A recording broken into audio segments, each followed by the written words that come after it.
Hello and welcome to Criminal Records, the Daily Records weekly crime show. My name's Angus Hyde and today I'm joined by Norman Silvester. How you doing? Very well, thank you. One of the biggest stories of the year, or any year, has been the imprisonment of former SNP CEO Peter Murrell for embezzling more than £400,000. He was handed 5 years and 3 months in prison. You spoke to a legal expert who suggested that he won't serve all of that. How long will he serve? Just to take you back to the High Court in Edinburgh only a few days ago, Peter Murrell had pled guilty to embezzling, as you said earlier, more than £400,000 of SNP funds. He pled guilty at an early stage, and that entitled him to a discount of around about 25% on the sentence. So the judge set a kind of headline sentence, that was 7 years. So technically speaking, he was jailed for 7 years. He then got 25% off, and that reduced it to 5 years and 3 months. So that's, if you like, the kind of punishment part of the sentence. The next question is, how much of that, there'll be a lot of speculation, how much of that will he actually serve? Now, I spoke to William McIntyre, who's a veteran former criminal lawyer, more than 40 years in the Sheriff and High Courts, representing clients on a wide variety of different offences, including murder. So it's a guy who knows the system very well. And he told me that it's likely Peter Murrell will probably be able to apply for parole, as you said, after serving 2.5 years. Now, the reason for that is there's a number of reasons for that. First of all, it's a kind of white-collar crime, so it's a crime of non-violence, non-sexual. He's not involved in organised crime in any way. This, of course, a first offender, and as I mentioned earlier, he pled guilty to the offence rather than spared the taxpayer the cost of what would be probably a very lengthy trial. So these are all kind of mitigating factors. It's also, as Mr. McIntyre rather humorously pointed out, he's unlikely to reoffend. It's unlikely that Peter Murrell will go out and buy another motorhome with somebody else's money. So there's an element there as well that, it's a kind of one-off offence. As the judge referred to in the sentence hearing, that he's kind of probably been punished, that his loss of reputation. He probably may never work again, may never be able to find employment. So really the reality is he'll be able to employ, I've been told, or Mr. McIntyre suggested, he'll be probably eligible for parole, to apply for parole after serving 2.5 years. And it's likely that would be granted, and it's probably likely they would be released from prison after serving 2.5 years. Yeah, it's been quite a Hollywood trial for a level of embezzlement that wouldn't normally grab the headlines. Very much so. I mean, the actual amount involved for a fraud is not necessarily a massive amount. It's a largest sum, but we've seen other cases at the High Court in the past couple of years which are similar sums involved, and the individuals have got as little as 3 years. There was a case very recently where a woman had been convicted of embezzling. I think it was from an employer, a sum of about £900,000, and quite often these types of frauds go into the millions. So if you take away the fact that it's Nicola Sturgeon's husband, the former chief CEO of the SNP, if he'd just been Joe Bloggs, the likelihood is, first of all, it wouldn't have attracted the same level of attention, and possibly he may not even have been given the same length of sentence. Got to remember, it's a first offender. But obviously the judge has had to take into account the fact that, he's a position of power and responsibility. And obviously it's the duty of the courts as well to send out the right message. Yeah, of course. And we'll just move on into the latest regarding the Lyons feuds. There was more bad news for Glasgow crime boss Stephen Lyons after he was formally extradited from Holland to Spain to stand trial on money laundering charges. Norman, we've covered this extensively. What is the latest? Yeah, this has been a dramatic, fast-moving story, which will be very familiar to Daily Record readers. It centres around Glasgow crime boss Stephen Lyons, said to be a member of the Lyons crime family. He spent much of his last 20 years based out in Spain and more laterally Dubai. But Mr. Lyons and members of his organised crime group have been targeted by police forces here, Police Scotland, National Crime Agency, and different forces across Europe. And he was essentially, in September last year, chased out of Dubai along with other individuals. And he ended up in the Indonesian island of Bali. in late March, and he was arrested coming off the plane in Bali on a European arrest warrant issued by the Spanish police. As you said earlier, the Spanish police are looking at him for being involved in organised crime and money laundering back in Spain. Talk about kind of criminality involving sums of up to £26 million. That's been well documented. So that after being arrested by Balinese police coming off that flight in late March, he was frog marched onto another flight to Amsterdam.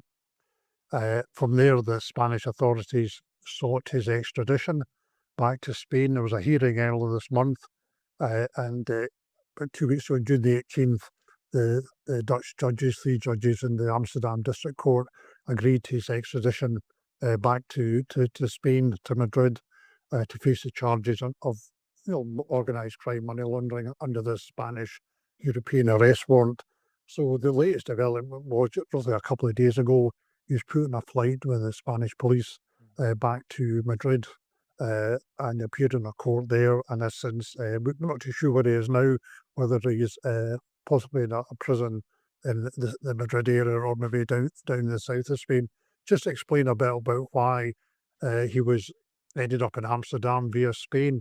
Spain don't actually have an extradition treaty with Bali or Indonesia, but the Balinese weren't keen to have somebody of Stephen Lyon's reputation. They were quite happy to have him removed, if you like, or deported to Holland, to whom they do have a extradition treaty or an arrangement, and from there he was extradited back to Spain and will face fairly serious charges of money laundering, organised crime. We're not sure when, but I would imagine the next 2 years or so. A slight add-on to that was it now appears, according to the Spanish authorities, that they're also wanting him, or may seek his prosecution over his alleged involvement in a murder in Spain in 2024. So not only is he facing quite serious money laundering, organised crime charges, may even be facing a murder charge. Obviously, we'll see how that one develops.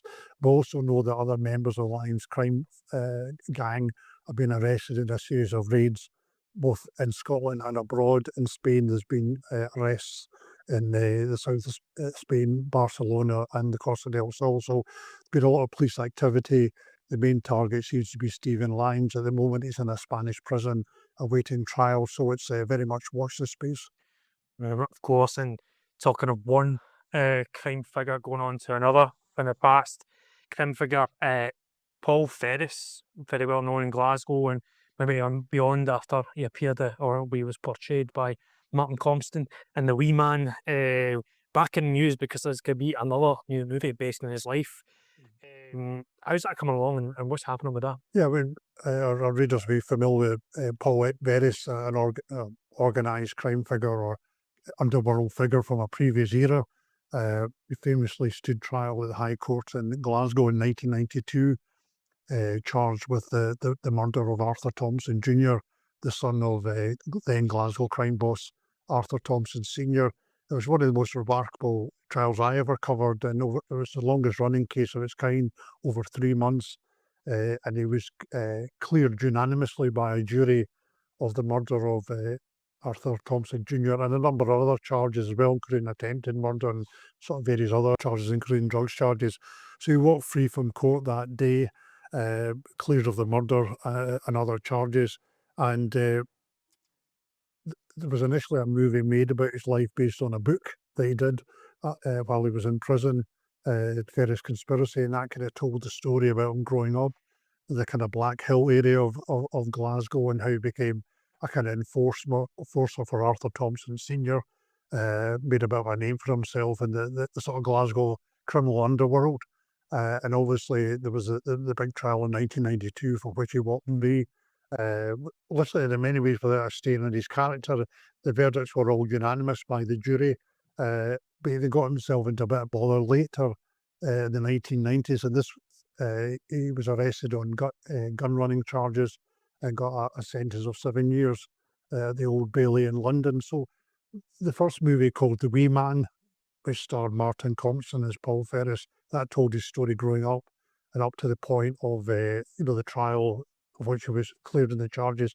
The second movie, which has got a kind of working title of simply Ferris, will tell the story after that. Will tell the story from the death of Arthur Thompson Sr. from natural causes, how he became involved in this gun running investigation by police for which he was subsequently convicted, and will also tell about his return to Glasgow and how in the sort of last 20 or so years he's gone straight, become a very successful author.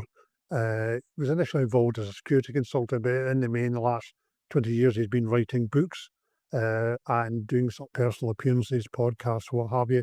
So, so the movie just would tell that second story about his continual involvement in crime, how he came back to Glasgow and is now going straight, as it were.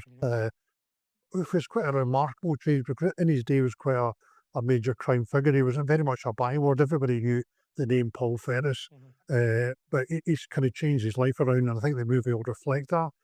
They're still casting for it, but we know that Paul Brannigan, who made his name in Angel Share, he's been in River City and a couple other, he'll play the part of the older Paul Ferris. And he himself comes from an interesting background from Barrowfield in Glasgow, and quite maybe a similar upbringing in terms of where he lived to Paul Ferris. So he'll be playing Paul Ferris in the sequel. So it's going to be interesting. The first movie was very successful, won a BAFTA, and good to see how well this one does. So you were involved at that time, and of course, massive moment in Scottish crime reporting that we all obviously has been immortalised in film. How's that compared to now? That kind of era of the Thompsons and stuff like that, compared to what we're dealing with now. You've got the Barneys deporting Scottish criminals. In many ways, that period was not dissimilar to what we're seeing now.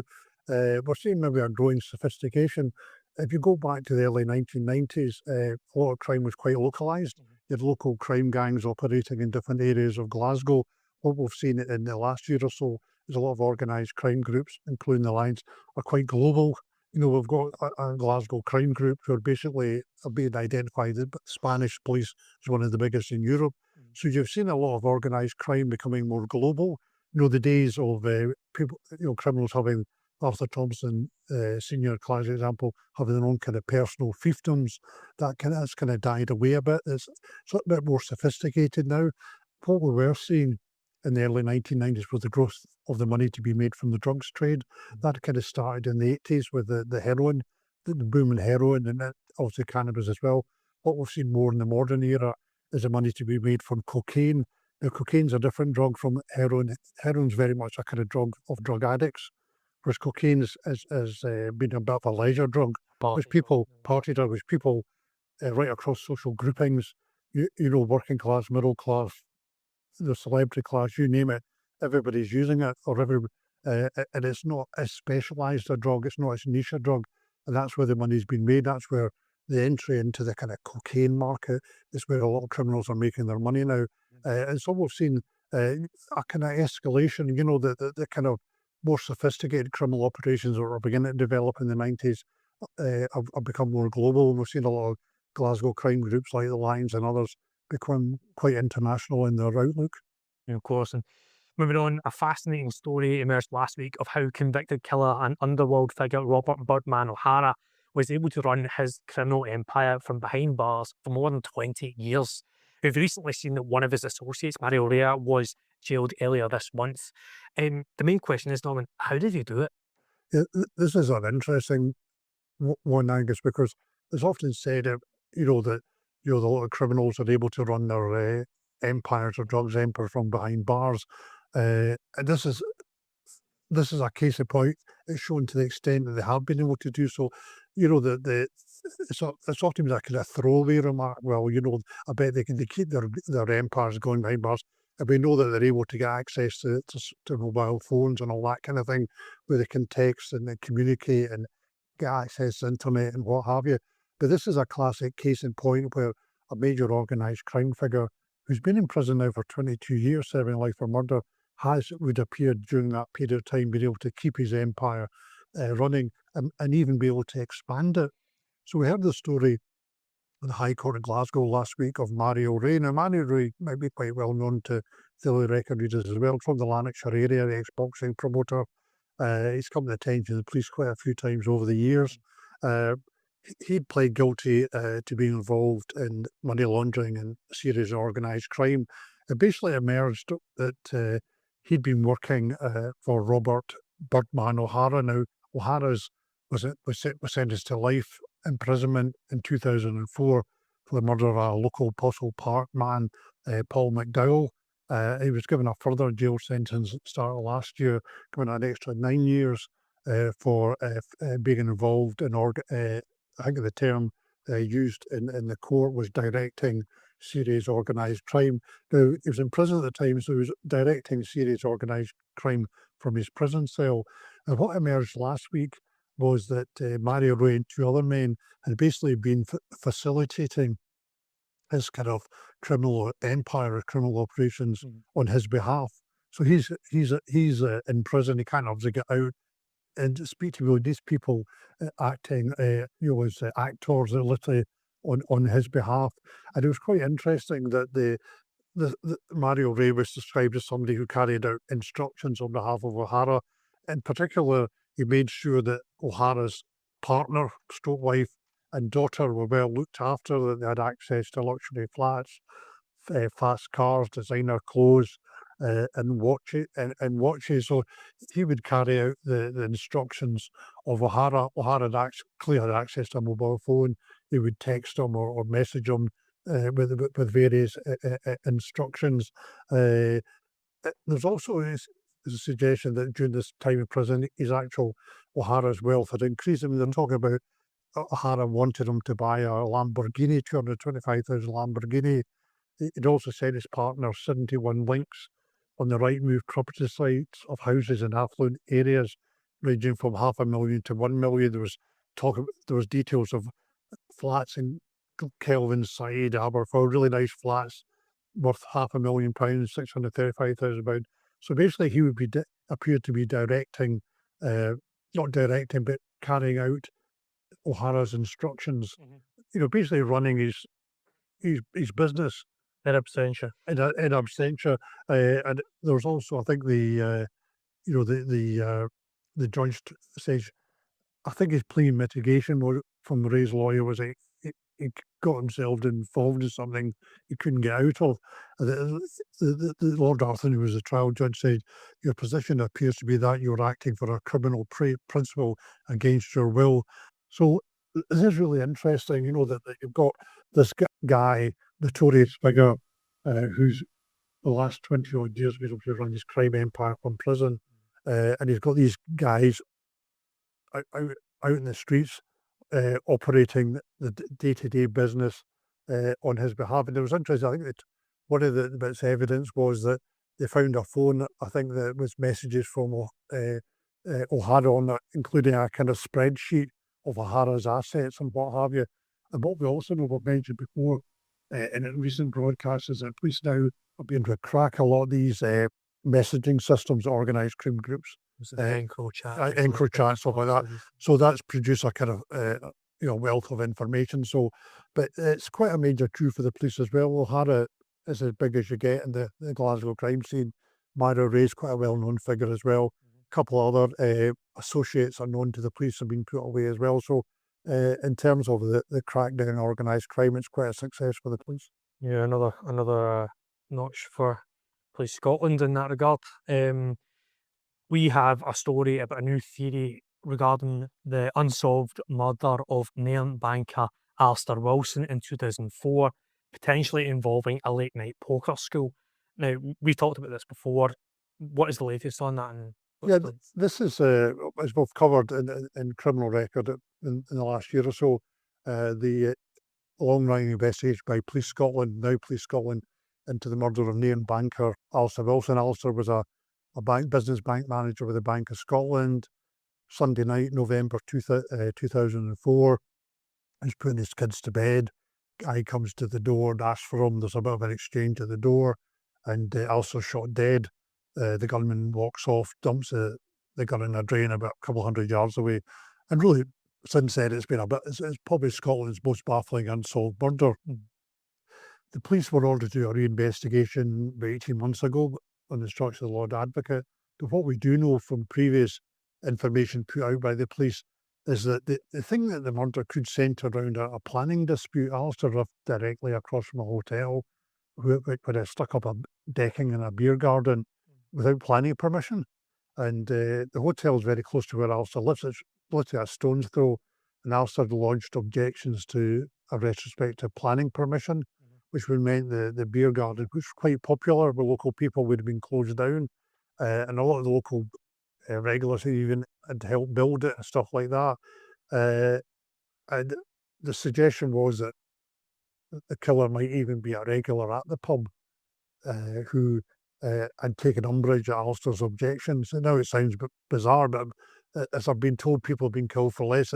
This guy may have got a grudge against Alistair, maybe spoiling everybody's fun. Maybe he's got something into his head and he's gone and shot Alistair dead. One of the new bits of information has come from Peter Blexley, former Metropolitan Police detective, now TV presenter, maybe known to Daily Record readers as a presenter of Hunted, Channel 4's Channel 4's The Chief. Channel 4's Hunted, where he plays the part of the chief. And he's doing a nationwide one-man show where he's talking about his life as a police officer. The second half of the show is devoted to the Alistair Ralston murder. And one of the theories is advancing is that there was maybe a kind of poker school that operated at the hotel after hours. And this was a larger group of regulars who maybe would stay on after hours and, kind of lock-ins and stuff like that. Yeah. And he's think that maybe not necessarily the perpetrator may be from this school, but members of this poker school who, quite a large group of people who were quite pally with each other and would stay on late and would have known about the planning application now, that they could have information. What we do know is that there was an announcement in the hotel shortly before Alistair was murdered that there'd been he had objected to the retrospective planning permission. The man who we think is the suspect was in the pub at that period, but may have learned subsequently of the objection. But it just goes to show that at the end of the day, though it's still a murder mystery, like all these things, the answer could lie quite close to home. Yeah, absolutely fascinating, and of course we hope that Yeah. with family Can't get wait for wife Veronica, his 2 children are now grown up. Let's hope for their sake we finally get a resolution. some justice. Some justice. Yeah. And what some may find as divine justice, who knows? Finally, we're going to talk about fugitive sex offender Nicholas Rossi. He was back in the headlines. Obviously, he was Out the headline. found out and back out. Yeah. He's passed away, died last week in hospital. What's happened there, and also it's quite a painful one considering the circumstances. Yeah, this again is a long story, but again, be familiar to Daily Record readers. Quite a complex. I'll try to explain it as simply as possible. But Nicholas Rossi was originally from Providence, a city in Rhode Island. He was convicted in 2008 of a sexual assault of a woman in Ohio. He's in the sex offenders register. He was then suspected of carrying out 2 rapes of women in Utah, in the USA. And the net was kind of closing in on him.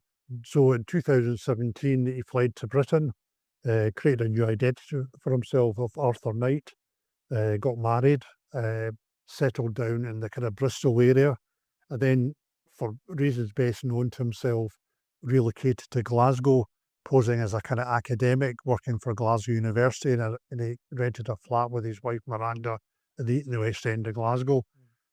Then the COVID came. Knight, Alaverdian, Rossi, whatever you want to call him, had an underlying health condition, which was basically a lung breathing condition, which was aggravated by COVID. Around about this time, the police had put a sort of international hunt for him. And while he's at the Queen Elizabeth University Hospital in Glasgow, they track him down there, and he's identified from tattoos he's got on his arms. What absolutely stunned me with this story was the level of, he was absolutely committed to the lie. It was confronted by journalists.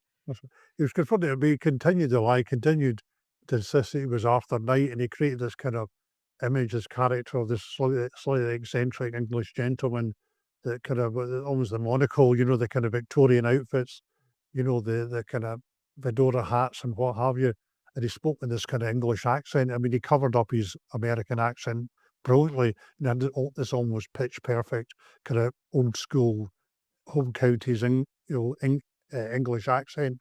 And he got out of hospital, obviously appeared in court, and then there was an extradition hearing.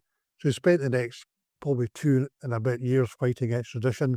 And you may remember of his appearances at Edinburgh Sheriff Court in a wheelchair and the breathing apparatus and all the rest of it, speaking this kind of hoarse whisper. So to cut a long story short, people may recall, he was eventually extradited back to the USA at the start of 2024, after about 2.5 years here in Scotland. He appeared in court in Utah last November, and he was convicted of 2 rapes, sentenced to quite a lengthy period of imprisonment. We thought that was maybe the end of it, but it appeared he's this condition, he's got this lung condition, got worse. And he was admitted to hospital for treatment, and he's, for some reason, he decided to refuse treatment and obviously allow the condition to get worse. And he died last week. So it brought a bit of an end to the story. You know, this remarkable story about an individual fleeing justice, you know, an international worldwide fugitive, probably the most infamous fugitive of the modern age, ended up in a hospital in Glasgow fighting extradition. But we shouldn't forget the character he was. This man was a dangerous man, a danger to women, a man who, at the end of the day, convicted of 3 sexual offences, 2 of which were rapes, a very dangerous man. And, you know, hopefully at least the victims will feel that one way or another justice has finally been served. Of course. And that brings us to a nice wee end. So if you have a question for the team, you can email reporters@dailyrecord.co.uk with the subject line criminal records. We'll be back next week. And in the meantime, you can subscribe to listen to this podcast on Spotify or Apple Podcasts by searching for Criminal Records, or you can watch it each week on our YouTube channel. Thanks, Enorm. Thank you very much. Thank you. Cheers. Thank you.